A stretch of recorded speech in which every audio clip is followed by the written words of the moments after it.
Hey there, all you cool cats and kittens.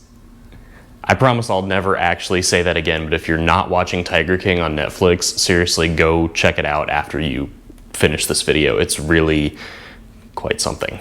Since we are not racing until now June or maybe July, our whole schedule has been kind of upended by this coronavirus, stay-at-home orders, all these sorts of things, which totally understand, we all need to respect. But in the absence of having some racing to share with everyone, we're gonna start sharing stories of cars we've owned, and I'm gonna start off with cars of my parents.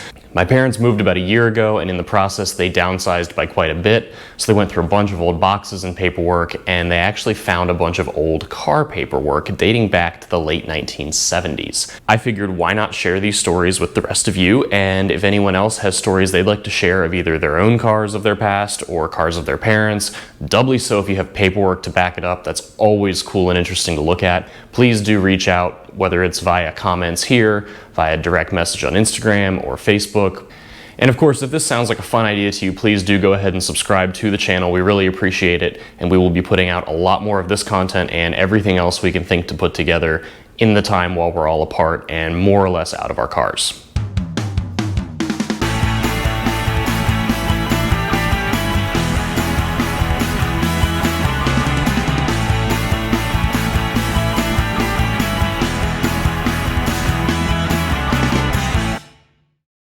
All right, so what I want to do here is discuss the car that Dad bought and then discuss what we could buy today using his purchase price adjusted for inflation. So with that, let's go ahead and set the stage. It was the end of 1975. Dad had sold his college Camaro and he needed something new, or new to him. He went and picked out a bright yellow 1973 Mercury Capri, which was a two-door coupe that Ford brought into America from Europe. So Ford developed the Capri as a two-door version of the Cortina sedan, which was sold all over Europe at the time. Just like the first Mustang that was sold was based off of the Ford Falcon family sedan, the Capri and Cortina were also relatives. And the Capri went on sale in Europe in 1968. It was brought over to the United States in 1970. Every Capri that was sold in the United States was sold by Lincoln Mercury dealerships, and they were marketed as part of the Mercury lineup. But they never actually had any Lincoln or Mercury badging on the car, it just said Capri. I don't have a lot of paperwork on this car, but I was able to find a site that explained how to read the VIN. Any VIN number that comes pre-1981 is not really a standard format. Since 1981, VINs are 17 digits long, and they follow a very standardized format that lets more or less anyone go online, find a decoder, and read out some basic options on the car. Pre-1981, VINs were different, make by make, model by model, so it's really tough to decode a lot of them. But the Ford Capri does have an active fan base, both in the US and otherwise, and there are some decent websites. They're kind of old, but they do work to help decode the VIN. Anyway, the piece that I could confirm from the VIN was the build date. Dad's car was built in Cologne, Germany, as all of the other Capris that came to the US were, and it was built in September of 1973.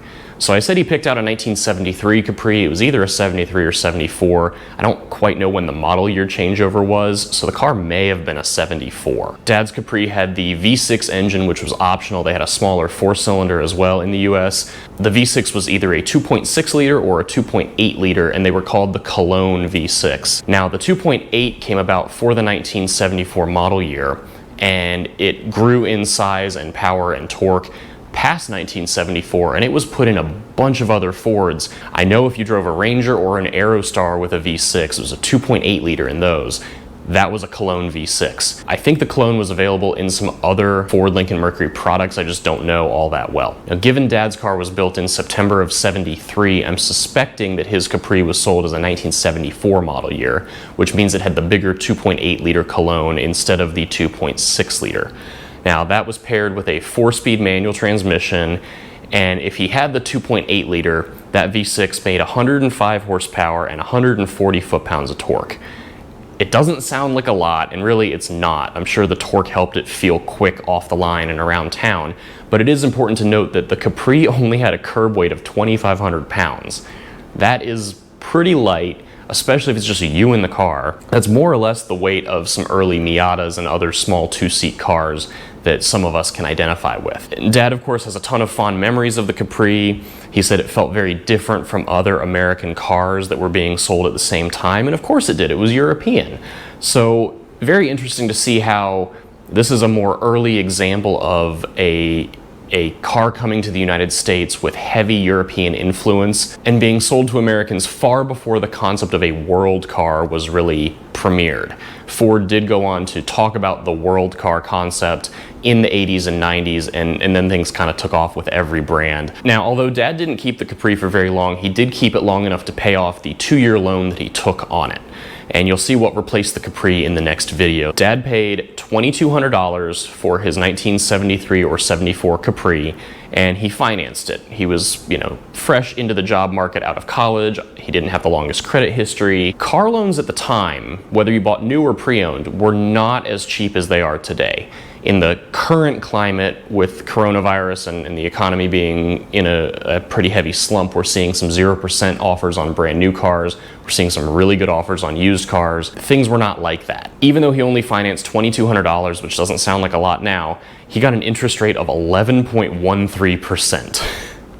That's a huge interest rate.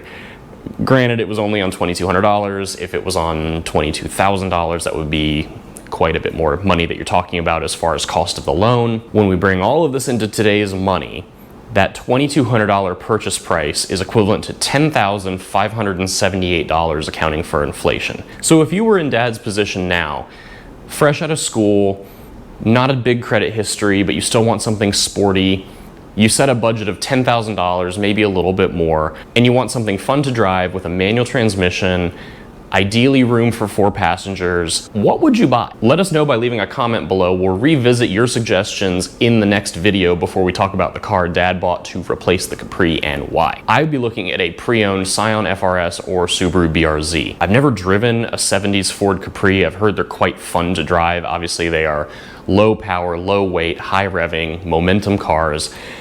And I've driven plenty of the 86 Trio, and I think spiritually, they're probably the closest thing you'll get to a 1970s Capri. That being said, I might be missing something, so please do leave your comments below and we'll revisit this topic in the next video. So next time we'll revisit everyone's thoughts on what a modern day Capri could look like, and we'll talk about what replaced the Capri for Dad. He had a bit of a change in work type, so what replaced this car might surprise you a little bit. Thanks so much for watching. Please do subscribe right here, and of course give us a follow on Facebook or Instagram under the same name. Please do be safe, be well, and we'll see you next time.